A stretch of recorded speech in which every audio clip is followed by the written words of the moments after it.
Cashflow Diary Podcast, episode 366. Welcome to yet another exciting episode of the Cashflow Diary Podcast, the podcast that teaches you insider tips, tactics, and strategies for creating leverage streams of cash flow into your life. Learn from top-performing entrepreneurs, business owners, investors, and thought leaders from across the globe as they share their secrets to success. Like what you learn on this and other Cashflow Diary podcast episodes? Go to learninvestingnow.com and sign up to receive powerful tips and information that will help you succeed as an entrepreneur and investor. Now, here's your host, investor, entrepreneur, business owner, educator, speaker, author, and master facilitator of Robert Kiyosaki's cash flow game, Jay Massey. All right, ladies and gentlemen, welcome to another episode of the Cashflow Diary Podcast. I'm your host, Jay Massey, and I'm glad that you're here today because we are going to talk about, well, honestly, one of my most favorite subjects. I will easily say that for the first 6 years of my real estate career, what we're going to talk about today is how I was able to continue to make business happen. There was really no other major strategy than what we're going to talk about today. In fact, what we're going to talk about today has the ability to lower your marketing costs. Dare I say all the way to zero if you're smart enough. What I'm also going to say is that if you are brave enough to go out there and do what we are going to talk about today, you will find yourself in a position that you will not be able to imagine sooner than you think. That's what I believe. And I'm like now, and I'm sure right around now you're wondering, what are we talking about? That's good because I have with me today none other than Stacey Brown Randall. Here's why this is important for you and me, because she's an expert. And I said expert especially, and I'm using it in the correct sense of the word, with helping you and I generate referrals. But more importantly than just referrals, because I know some of you tuned out when I said that. What would it be like for you if you could get a referral but didn't have to actually ask for it? Does that sound like some sort of nirvana? Does that sound like something that would make you excited? Because I know that some of you have that challenge, and I know that some of you have products and services that would, explode if you could just get in front of more customers and make that thing happen. Well, Stacey is here to make sure that that thing happens. So what does that mean? That means break out the notepads, the iPads, and any other pad that you might need to take some notes, because it's going to be time to pay attention to none other than Stacey Brown Randall. Stacey, you there? I am here and ready. And ready. That's good. Well, you think you're ready. You don't know yet. That is actually very true. So let me just take it back. Got it. Okay, so with this, what I like to do when I tend to ask everybody the first time that they're here, this very same question I got to ask you the same one. Are you ready for it? I'm ready. All right. I tend to look at today's entrepreneurs a lot like yesterday's superheroes. You know, Wonder Woman, Black Widow, the Hulk, Spider-Man, etc. And I think entrepreneurs and superheroes have a ton of things in common. Chief among them is that occasionally we use our special skills and abilities and to serve other people, but sometimes we actually imagine ourselves, in capes and tights and really, really helping people in a single bound. Also, however, just like superheroes, entrepreneurs have a beginning. If you think about Spider-Man, for example, he was just a college kid, going to school, taking some photos, and then one day he gets bit by a spider, has to decide what to do with this new gift, and then we know him as Spider-Man. So my question to you is, before all of your online programs, before your coaching, before being a 3-time entrepreneur, and before even the kids, everything, what we want to know is, who is Stacey Brown Randall? Well, thank you for asking that question. And I hope my answer doesn't disappoint you and your listeners, because when I kind of explain my background, I always tell folks it was pretty normal and pretty average. So, when I kind of go all the way back, right? One thing that I loved to do as a kid was theater. And I think that then eventually drove my drive to learn how to speak and present. And I went on thinking I would be the next Katie Couric. And I gave up that dream while I was in college. And, that typical lifestyle. I have an older brother. I've got 2 parents. They're still married. They love me. I can, now that I'm older, can do no wrong besides I produce the grandchildren. Right. So, when I think back to it was this normal, wonderful childhood, lots of sports, lots of activities, always honing that skill. I didn't know it then, always honing that skill, the ability to teach and to present. And, went to college, graduated, had a couple of jobs. And then from that point forward, things got really, really interesting once I decided to kind of take that leap into becoming an entrepreneur. Yeah, that's exactly what we're going to get to that in a moment. It's what we call the superhero moment. And we're going to get to that in just a moment. But there's some things in that boring background that you say that I still want to talk about, because I heard some things that I think are similar for a lot of people, and that some people may now find themselves trying to learn, but and I think you learned them because it was a natural inclination. For example, and it's been my experience that one of the hard fought, won for skills, but is absolutely necessary, is the ability to speak, present, and teach. And you just talked about that, but it was more because you already had an interest in presenting yourself in that way. Was that something, are there other artists or in the family, or is that just, you just woke up and you couldn't help but put on a show? So I'm always the loudest in my family. Yes. And definitely, I think about that. My brother's very quiet, and I'm more like my father. My father is an author. So reading and writing were big deals in our family. It was one I happened to pick up, not necessarily my brother. But so I think that, being surrounded by books and being surrounded by my father's books, and he did a lot of historical fictions. And so there were always stacks of books everywhere. So just that love of reading, was really kind of instilled in me early on. We could always stay up later if we were reading. If not, we had to go to bed.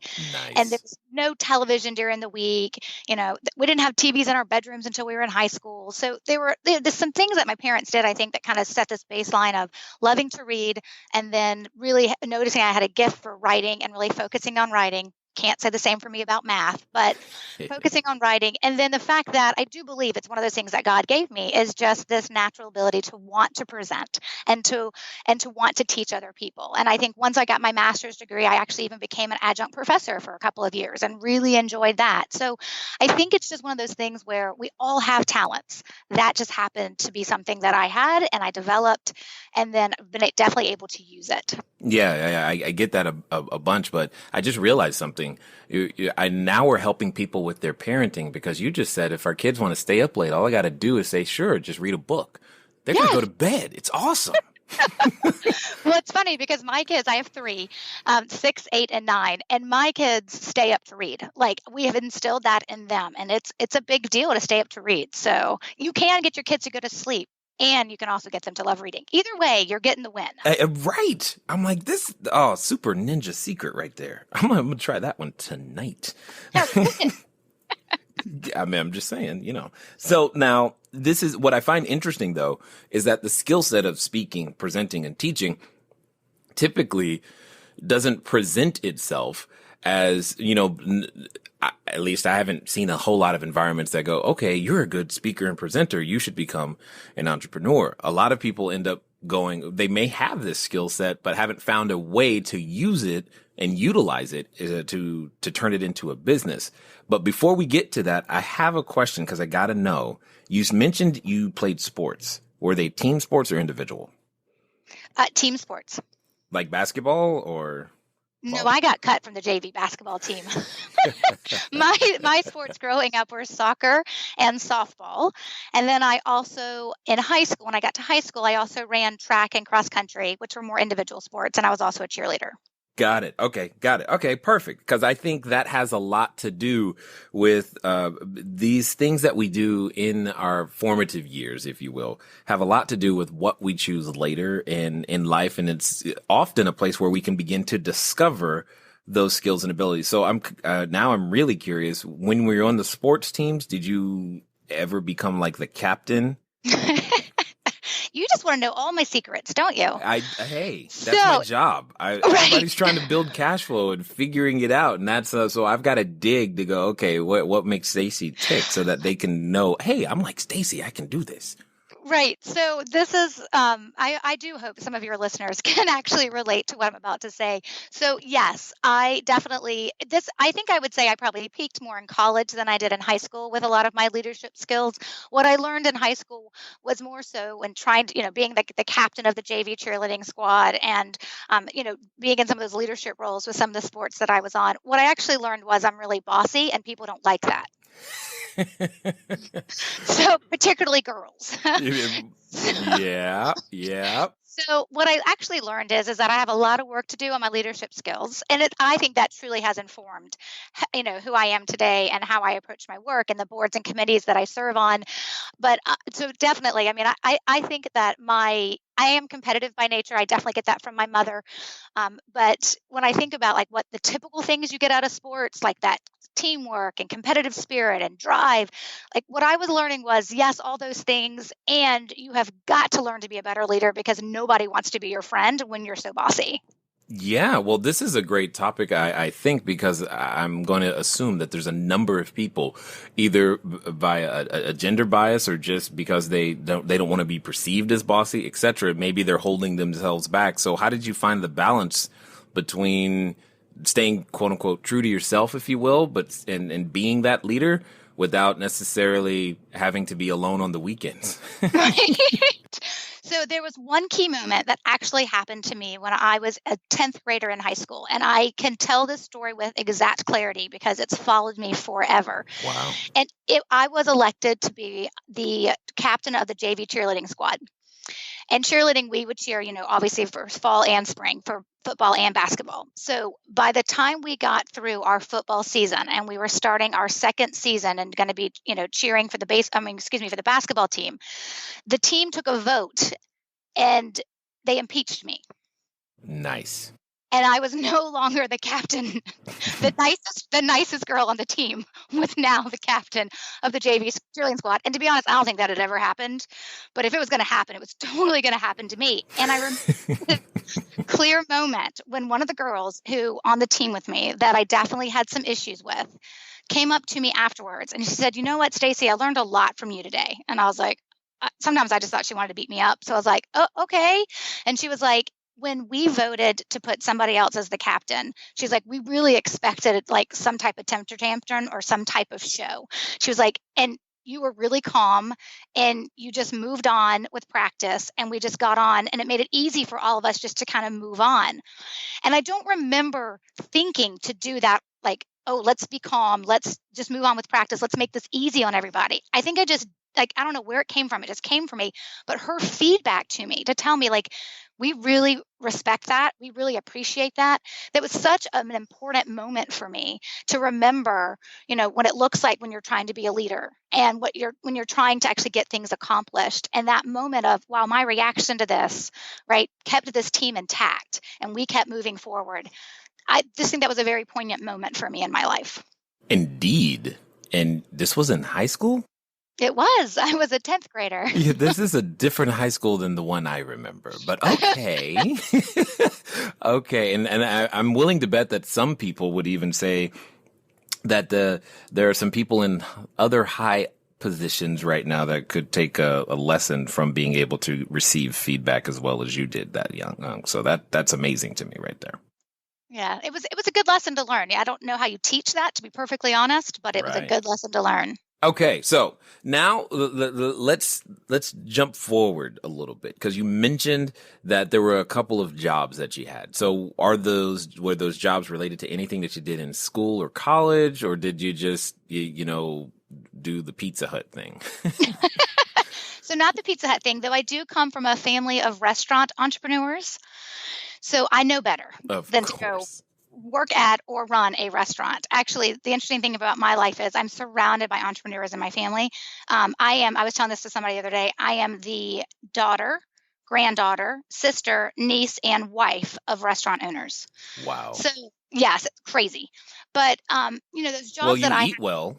Right. Well, you know what that means is I never learned to cook. My poor husband. Right. Yes, I'm trying to learn that now, and I don't know why people enjoy it. It's just stressful for me trying to get everything timed out right. Like, There's she's like, can't nothing we hire somebody for this? Yeah, I right. totally Like, understand. isn't there these things called restaurants? We can get some takeout. Like, Exactly. DoorDash, yes, Uber, somebody yes, bring me some food. Yeah, got it. yes. Bring me some of my food. So, but the jobs that I had when I graduated from college, from undergrad, and because it would be a number of years before I would go back and get my master's degree. But when I graduated from college, I graduated with offers to become like the weekend weather person and weekday reporter at a couple of stations in the town where my college is. I went to the University of South Carolina. So that's in Columbia, South Carolina. They have an incredible journalism program, particularly a broadcast journalism program. And so I came out and I was like, no. And my parents were like, what? You've spent all this time saying you wanted to be on television and now you've got offers and you're saying no. And so I had gotten into a little bit into nonprofit world while I was in doing some different fundraisings and things when I was in college. And I was like, well, I at least have that background. I don't want to do that forever, but I have that background so I can at least go find a job. And Hmm. that's what brought me to Charlotte. And I worked for a lobbying firm, and then I worked for the Chamber of Commerce, and I had a few other positions within that time. But what I really honed was a background in sales and marketing, and then a background in workforce development and HR. And that's really what those jobs kind of conditioned me to do. Interesting. Yeah, I didn't see that turn coming at all, by the way. Right. Well, and I'm also the type of person who I can bore easily. So even when I was working a Ah, full-time job, I was a realtor on the side. got it. Now this is making sense. Yes, that's the characteristic I think many entrepreneurs have. Is like, okay, I figured it out. What's the next challenge? And because this is not challenging me anymore. I Right. totally understand that. Totally understand it. Now, a lot of people listening, when they're on their journey to build their cash flow, they reach this point to where they've done their job. They're like, I'm really they're looking for more of something, more time, more money, more freedom, more choice, more something. And what happens is they go, you know what? I think I want to do a business. That's what I want to do. If I do a business, that will help me to get to where I want to go. However, they've gotten used to operating as an employee. They've gotten used to operating in a job, and it requires a special sense of courage in order to escape the gravitational pull of the whole job thing. Now, my question to you is twofold. In order to do that, you have to first discover that superhuman, that superhero ability, if you will. You've got to discover what that is. One, I want to know how you found out what your superhero ability was, and then how did you develop the courage to go, you know what? I'm going to build a business around this. So I would say that, when you think about that ability, I always had the opportunity, or not, I should probably say it this way. I always had the ability to kind of look for the next opportunity. That was a Mm-hmm. little bit of my MO. And not necessarily because I could, well, yes, because I could bore easily, but if you could challenge me, you probably could get me to stick. But at the same time, what I learned through all my jobs is that I actually don't make a great employee. I don't. Yes, you Right. do. So I don't play politics well.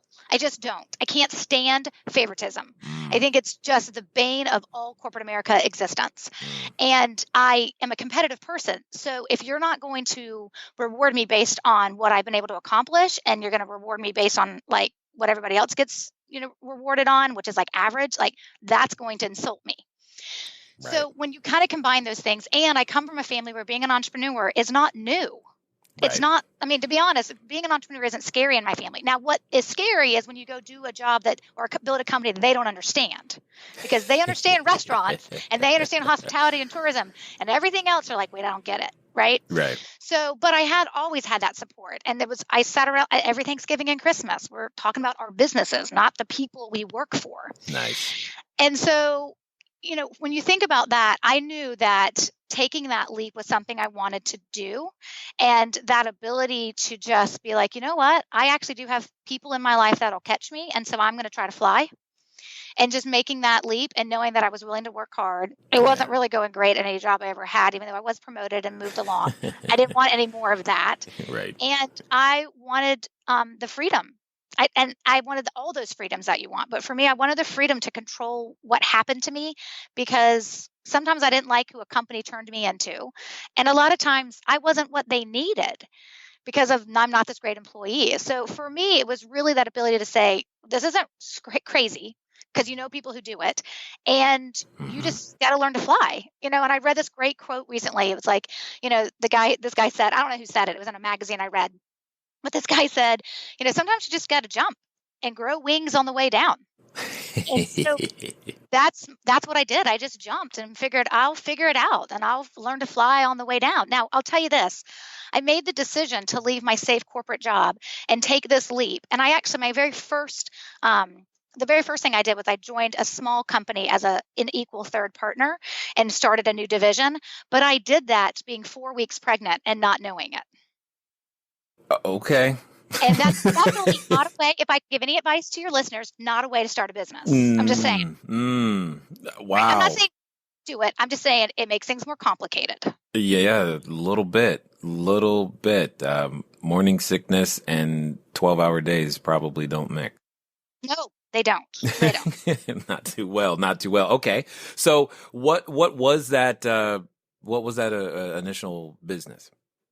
So it was a research firm. And yes. And so my area of expertise back then, I was on the human capital HR side, was generational diversity and employee engagement. So we were a research firm that would go into companies like BDO, which is a large accounting firm in the United States, and we would do like a generational study on their employees and help them figure out how they can keep their employees from different generations. And I had been interested in it, and then I kind of created a job from it. And then this research firm said, "Come join us. Let's do this together, and you can be our lead generational consultant." I didn't know what that meant. I was like, "What does it mean to be a consultant?"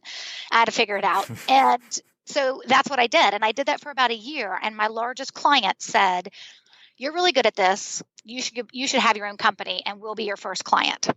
Nice. Completely not the way it's supposed to start. No.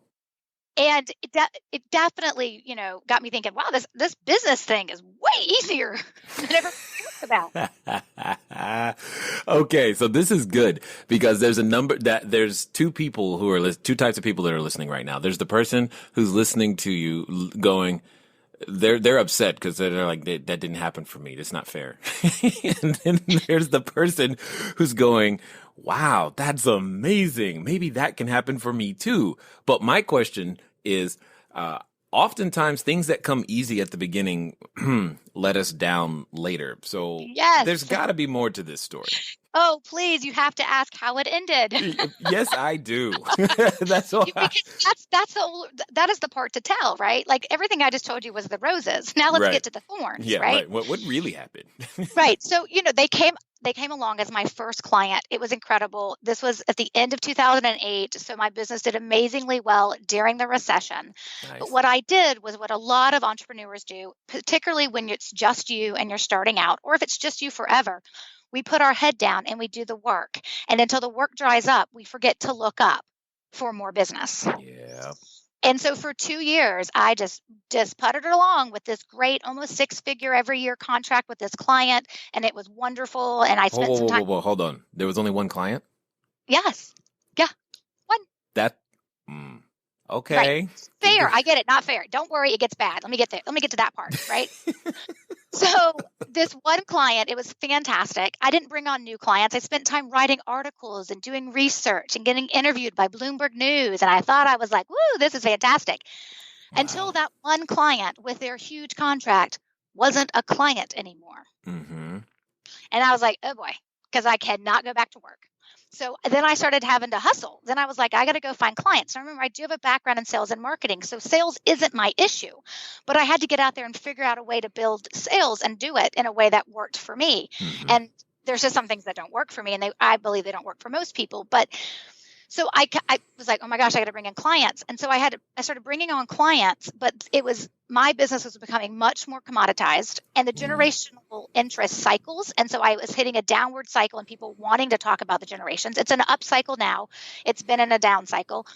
And at the same time, I was also being commoditized because what I could do, other companies could do as well. And it was surveys. So everybody thought I just do that on SurveyMonkey for free, right? So wasn't ahead of any of these issues. And I should have been. I'm smart enough to be. And after 2 years of that business, it just crashed and burned. and it failed, and it was painful. It was painful financially. It was painful mentally and emotionally. I let that thing die. I should have cut it off way before, but I just couldn't let go because at the end of the day, the worst thing was the hit my ego took. Yes. Now we're getting real.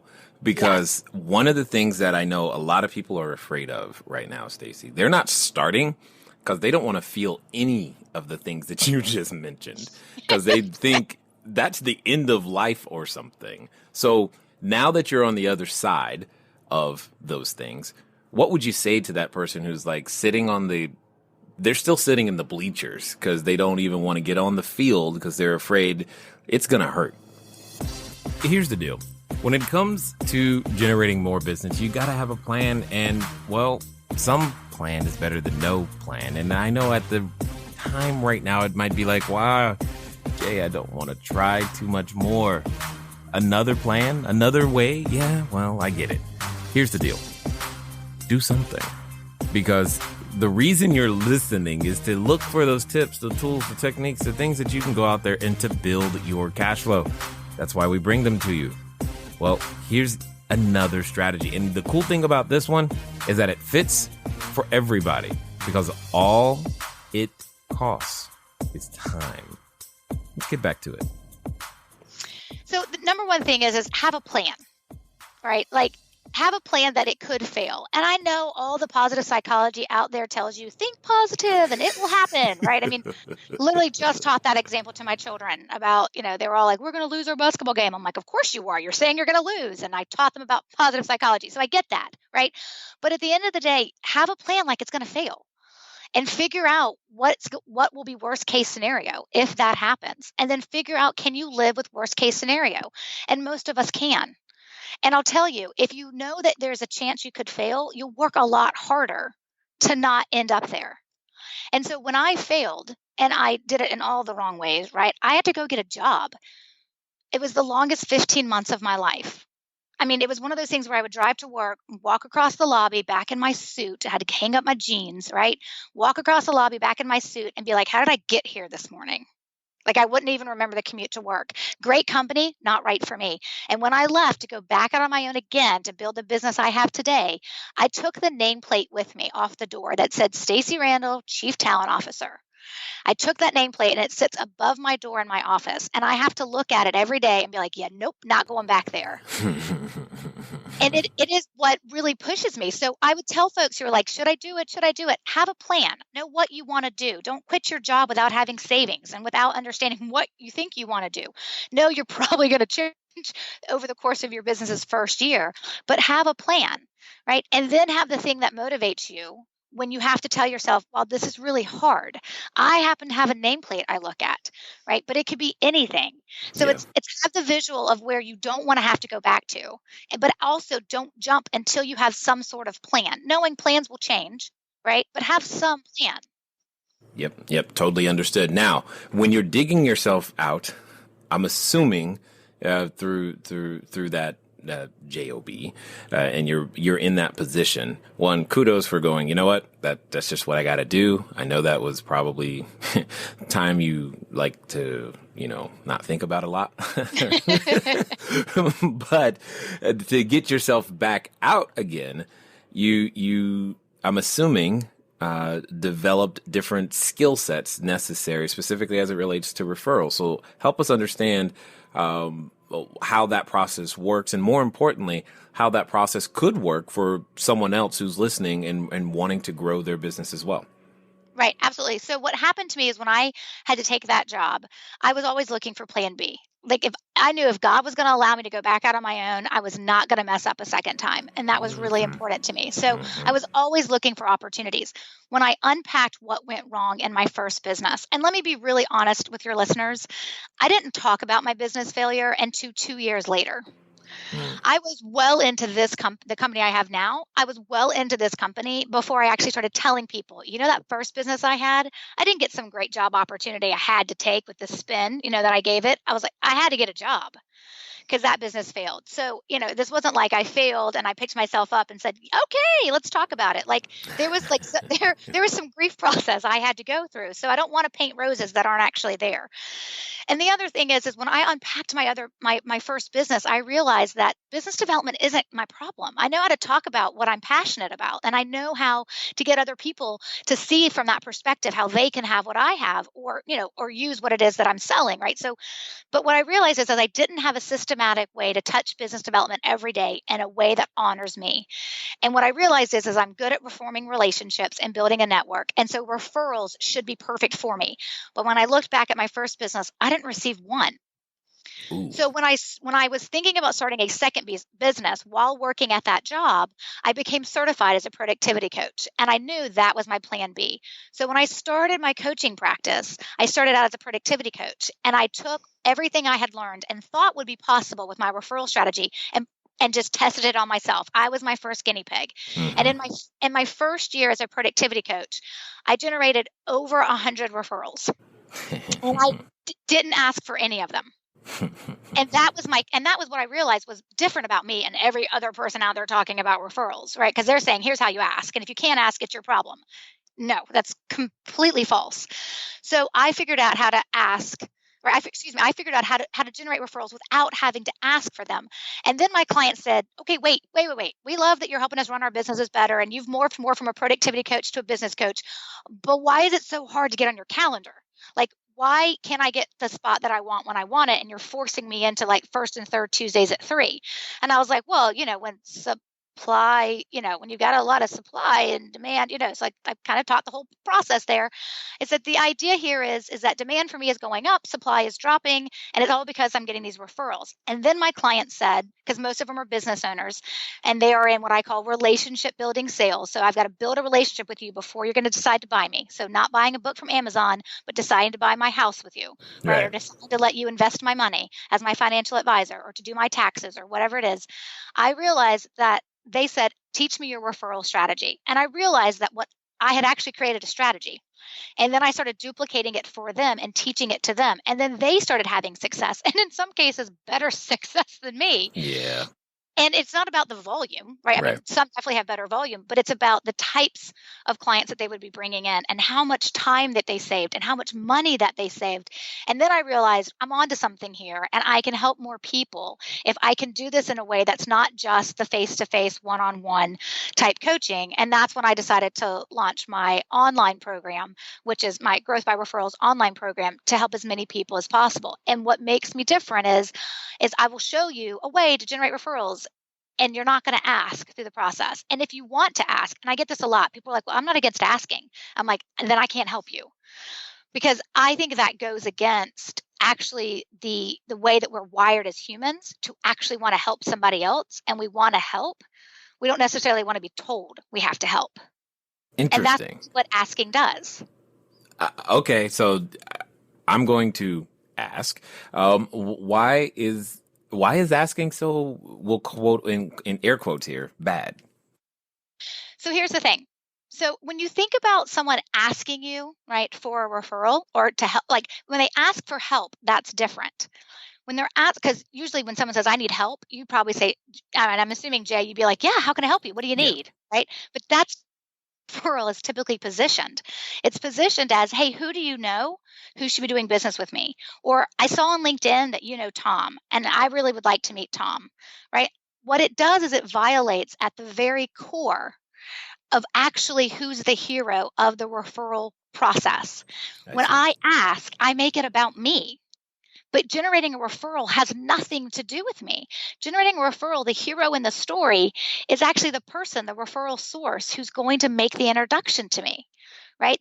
It's not even the client, the potential client that has the pain, that has the problem that I can solve, right? It's the referral source, and them deciding to make the connection between the person with the problem, the prospective client, and you, right? The person receiving the referral, the person who has the solution. And so when we ask, we violate, right, their need to want to help us because we're asking for it. We commoditize the relationship. And because referrals are built on trust, you can't violate that and you can't commoditize that.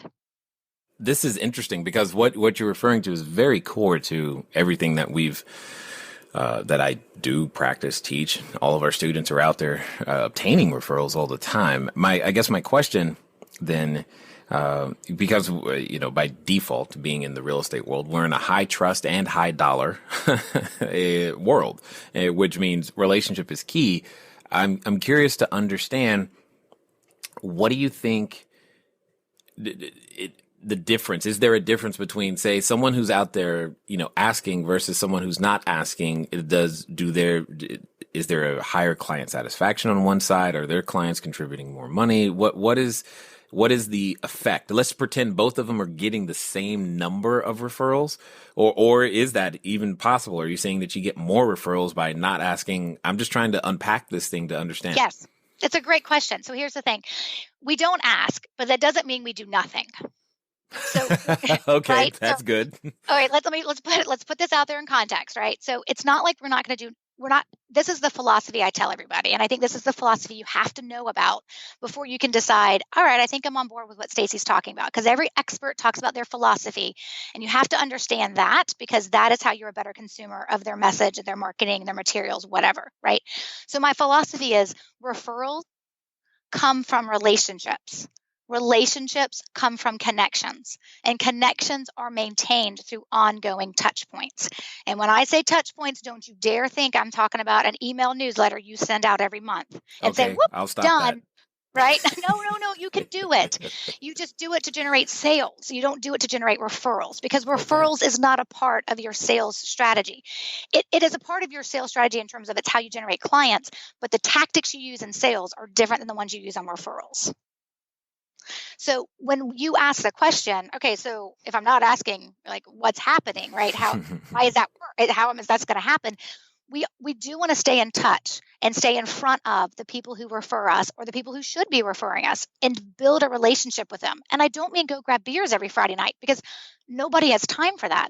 I mean, generally take an interest in their world and try to connect with them. And I've got a great superhero story for that if we have time. But it's just connecting with them in a way that makes them think, well, Stacy cares about me. Jay cares about me.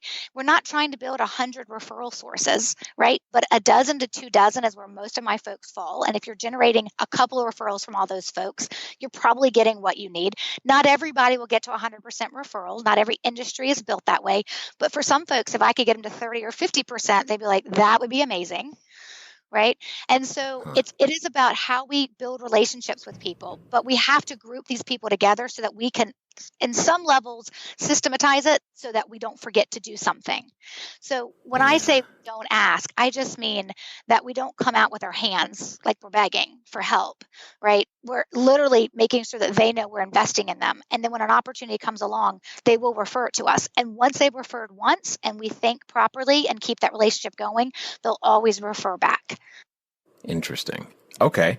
I'm obviously, you're the first person that I've heard say anything like this, and I'm sure that's true for everyone listening today. So how did you develop, we'll call it the intuition, the understanding, because this is very nuanced. I mean, everybody, we know we should be getting referrals. That's not necessarily new. This not having to ask part seems like I feel like there was a story or an understanding that happened one day. Like, I don't know. I'm sure just the skies parted and the sun shined. I don't know. I just feel like there's something there. It's like, how did you come about that distinction? I mean, there's just something to that. So I started, and you know what, to be honest, I don't think there was the skies parted. That would be an awesome story for me to tell. I think that for me, I just started figuring out, when I was receiving referrals, what had I done just before that to make that happen? And had I done anything, right? So sometimes I would receive referrals and I would realize, 3 months ago, I made a connection for them that I knew that they needed, and they just remembered me favorably, right? So I started looking back to figure out, why am I generating referrals? But here's the other thing. I do really good work. And I have a really good client that experience. Helps. It does, because here's the thing. Nobody refers crappy work. Right. And I specifically like to help people in what I would call dime a dozen professions, dime a dozen industries where there's like a gazillion of you, realtors, financial advisors, attorneys, bankers, right? I prefer to work with people in those industries because I think it's so easy for them to stand out. And I'm not teaching them marketing stuff. Right. I'm teaching them referral stuff. And that I think is so easy to stand out because I really help folks create, okay, you got to have this great client experience to give me a reason to want to talk about you or to know you do great work so that I'm comfortable referring you, right? To create that buzz and that wow factor. Right. That's really, really important. And I think that coupled with the fact that I just stayed in touch with the people who could be referring me. And then I did it in a system so that I could keep up with it and it didn't overwhelm me. That's when all the pieces just fell into place. And I looked up and I was like, wait, I have figured out how to wash, rinse, and repeat this too. And that's when I said, okay, now my clients are able to wash, rinse, and repeat. I really think that when you look at the success I've had and all my clients have had and they continue to have, that's when I was like, you know what? More people need this message. Because to your point, Jay, I am a contrarian. I go against everything out there in the advice about generating referrals. And I think this is the good news message, right? That people need to hear because if you think you have to ask to generate referrals, you're just not going to do it. So you've made a decision that you're not going to get referrals. And this is what I'm trying to teach people is, no, that's not true. If you do good work, you are worthy of referrals. You just got to know the system, the plan to stay on top of it and in front of it.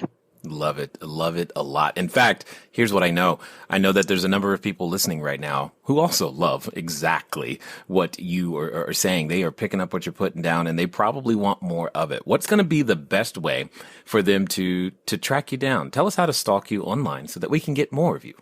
Yes, please stalk me in a very professional way. Yes, that's what we meant. That would be awesome. So, of course, you can find my website. It's growthbyreferrals.com. I have Stacy Brown Randall has a Facebook page as well, a business Facebook page. You can always hang out with me there too. I've got a group called Referrals Without Asking. If you ask to be invited to that group on Facebook, I'm happy to include you.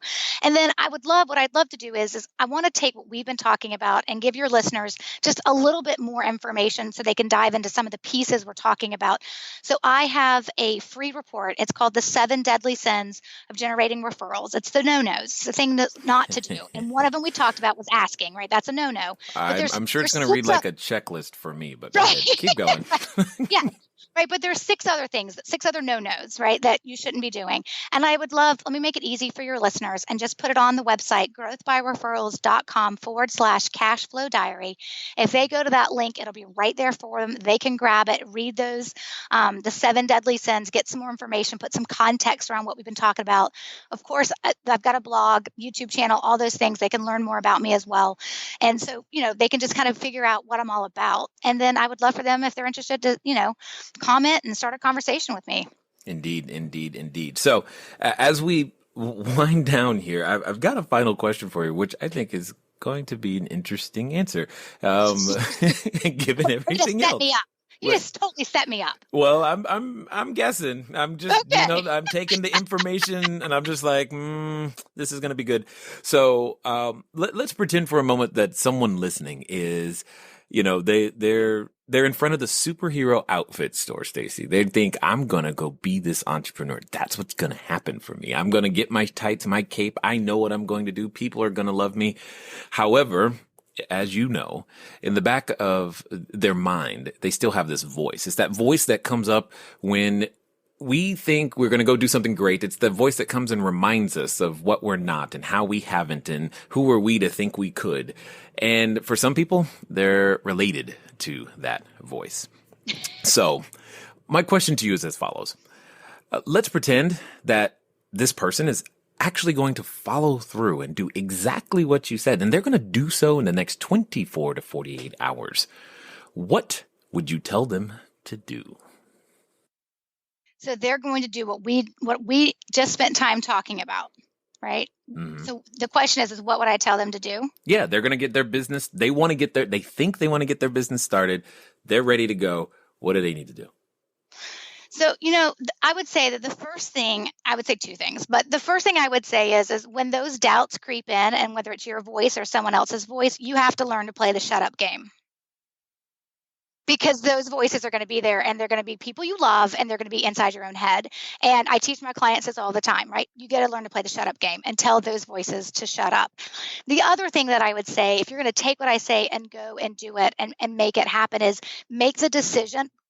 At the end of the day, what I did with my referral program, and now it's the fact of, what I sell online and to my clients, it started out because years ago, I made the decision to take control of not having another failure. And so I had to do it differently. I had to build a business differently, and referrals became my lifeline. And that's the lifeline I want to give to others. So if someone were standing there in front of that superhero store, and I hope if they're a woman, they're grabbing Wonder Woman because she's my favorite. But if not, whatever, right? That they would be willing to play the shut up game to protect their mindset of why they're doing what they're about to do. And at the same time, that they have made the decision that this isn't just starting a company. This is starting a new way to control your world. And it's an amazing ride that I wouldn't trade for anything. But those rides have ups and downs, and just be prepared for them. And as someone once said, never go too high in your highs and never too low in your lows when you're starting a business.